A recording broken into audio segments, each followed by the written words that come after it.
बागपत जिला कारागार में कैदी की पिटाई, बंदी रक्षक और पुलिस सिपाही ने कैदी को पीटा। डंडों से पीट कर कैदी को किया अधमरा। गंभीर हालत में घायल कैदी मेरठ किया गया है रेफर। चरस तस्करी के मामले में जेल भेजा गया कैदी 1 सप्ताह पहले बागपत जेल में ही हुई थी मुन्ना बजरंगी की हत्या की वारदात के बाद भी नहीं सुधरे बागपत जेल के हालात। शहजाद हमारे साथ हमारे सहयोगी जुड़े हुए हैं। शहजाद, लगता है फिर किसी बड़ी अनहोनी का इंतजार हो रहा है, क्योंकि ये लगा कि मुन्ना बजरंगी की हत्या के बाद शायद तस्वीरें बदल जाएंगी, लेकिन कुछ बदला नजर तो नहीं आ रहा। बिल्कुल जीनत, ऐसा लगता है कि बागपत जिला कारागार में कानून का राज बाकी नहीं रह गया है। अब से 12 दिन पहले मुन्ना बजरंगी की हत्या हुई थी और आज फिर एक बड़ी वारदात बागपत जिला कारागार में हुई है। एक कैदी को बंदी रक्षक और सिपाही ने बेतहाशा पीटा है। जानवरों की तरह डंडों से इसको पीटा गया है, जिससे जो कैदी है उसको पूरे शरीर पर सूजन आ गई है और वो जिंदगी मौत के बीच जूझ रहा है। बताया जा रहा है जो कैदी है इसका नाम रिजवान है और चरस तस्करी के मामले में ये बागपत जिला कारागार में था।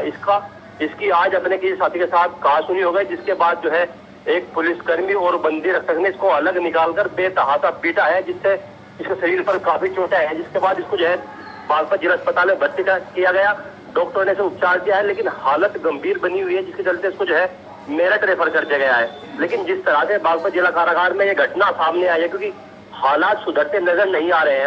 आज से मात्र 12 दिन पहले मुन्ना बजरंगी की हत्या हुई थी। उसके बाद लगा था कि शायद बागपत जिला कारागार के हालात सुधरेंगे, अधिकारियों पर कार्रवाई हुई थी, तो उससे लगने लगा था कि शायद अधिकारी अब सजग होंगे, कानून का राज बागपत जिला कारागार में होगा। लेकिन ऐसा कहीं नजर नहीं आ रहा है। फिर वही रवैया, फिर वही लापरवाही और फिर एक मुलजिम को निशाना बनाया गया है। जी, बहुत शुक्रिया आपका तमाम जानकारियों के लिए। और सवाल ये भी कि लाठी डंडे तमाम चीजें जो है बड़े आराम से पहुंच जाती हैं जेल में, और फिर आपसी ये जो तस्वीरें आई हैं वो भी सवाल खड़े करती कि आखिर किस तरीके से ये मारपीट जो है वो हो गई, क्या कोई वहां पर नहीं मौजूद था।